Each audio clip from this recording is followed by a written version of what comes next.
ही important प्रश्न आपने पूछा, जो कि अभी तक तो रिजल्ट की बात आप पूछ रहे थे। देखिए क्या है, 4 दिन का समय शेष है। 3-4 चीज़ों का ध्यान रखना है स्टूडेंट के लिए बहुत ही आवश्यक है। पहली बात, मैं अक्सर विद्यार्थियों को बताता हूँ कि परीक्षा देने के लिए जब आप जाएंगे तो 9:30 से 11:30 और 2:30 से 4:30 2 पेपरों में ये परीक्षा आयोजित हो रही है पीटी की। तो अभी से 4 दिन आप एक नियमित रूटीन को फॉलो करें। सुबह 7 बजे उठ जाएं, 6-7 बजे, और 9:30 से 11:30 और 2:30 से 4:30 बैठ के टेबल कुर्सी पर पढ़ें, ताकि आपका माइंड और बॉडी उस पर्टिकुलर टाइम में वही काम करने के लिए एडजस्ट हो जाए। अर्थात आपका कंसंट्रेशन लेवल पहले की अपेक्षा कुछ ज़्यादा बढ़ा रहे, और सिली मिस्टेक्स जो होते हैं परीक्षा में ऑब्जेक्टिव टाइप का वो ना हो, कम से कम हो, और कुछ चीज़ें और आप अच्छा कर सकें। दूसरी बात कि भाई अब जो आपको पढ़ना था वो पढ़ चुके, घबराने से अब कुछ होगा नहीं, एंजाइटी से कुछ नहीं होगा। इसलिए आप अपने दिमाग को समझाइए कि हमने पूरे साल तैयारी की है, अब कुछ बहुत ज़्यादा हम नहीं कर सकते।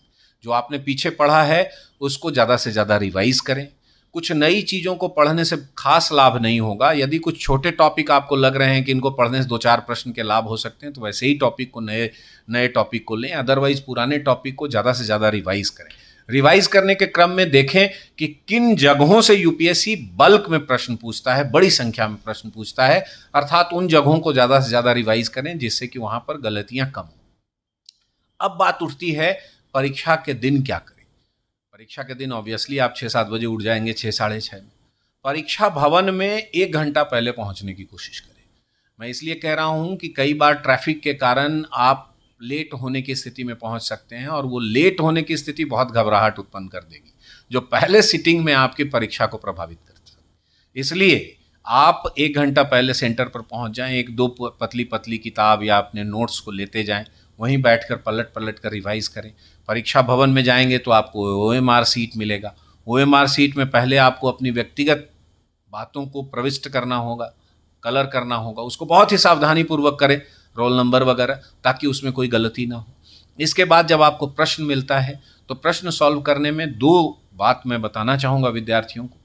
कई बार विद्यार्थी नेगेटिव मार्किंग होने के कारण ऐसा करते हैं कि प्रश्न को पढ़ा और डिसाइड कर लिया कि ये प्रश्न मुझे नहीं आता है, मैं छोड़ के जा रहा हूँ, अगले पे जा रहा हूँ। ऐसा ना करें। प्रश्न को पढ़ें, उसके चारों ऑप्शन को पढ़ें, तब जाकर डिसाइड करें कि आप इस प्रश्न को कर रहे हैं या नहीं कर रहे हैं। क्योंकि यूपीएससी में 4-5 प्रश्न ऐसे होते हैं जिनके प्रश्नों को देखकर तो उत्तर नहीं मिलता, लेकिन उसके ऑप्शंस को पढ़ने पे उत्तर आसानी से मिल जाता है। तो इसलिए इस तरीके से आपको लाभ मिल जाएगा। दूसरी बात, जब प्रश्न सॉल्व कर रहे होते हैं विद्यार्थी, तो कई बार किसी किसी प्रश्न पर जाकर रुक जाते हैं। रुकिए, ज़्यादा देर मत, उस प्रश्न को घेर कर आगे बढ़ जाइए।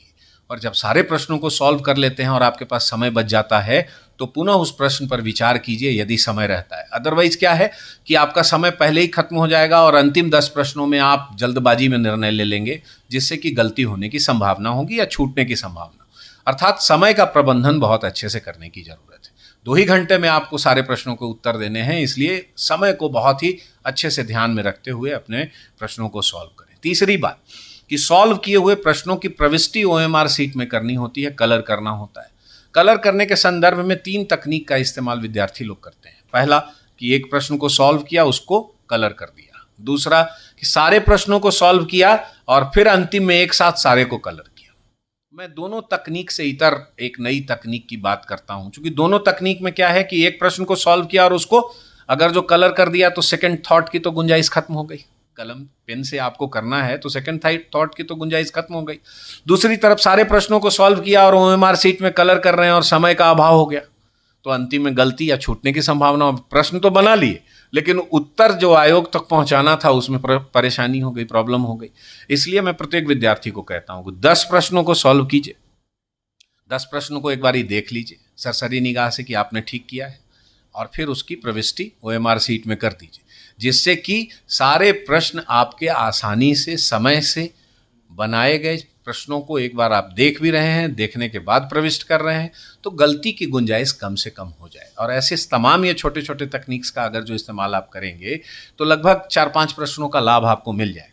और यूनियन पब्लिक सर्विस कमीशन जैसे परीक्षा में 4-5 प्रश्नों का लाभ मिलना बहुत बड़ी बात होती है।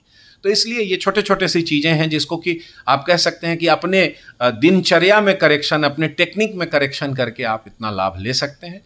मैं तमाम विद्यार्थियों को शुभकामनाएं देता हूं जो आगे आने वाले 28 तारीख को यूनियन पब्लिक सर्विस कमीशन के पीटी एग्जामिनेशन में अपीयर हो रहे हैं, वो खूब अच्छे से परफॉर्म करें और सिलेक्शन पाएं। तो अगर आप 28 मई को यूपीएससी पीटी की परीक्षा में बैठने वाले हैं, परीक्षा देने वाले हैं, तो एक्सपर्ट के बताए हुए इन तमाम बातों को ध्यान में जरूर रखें। पटना से न्यूज 18 के लिए सच्चिदानंद की रिपोर्ट।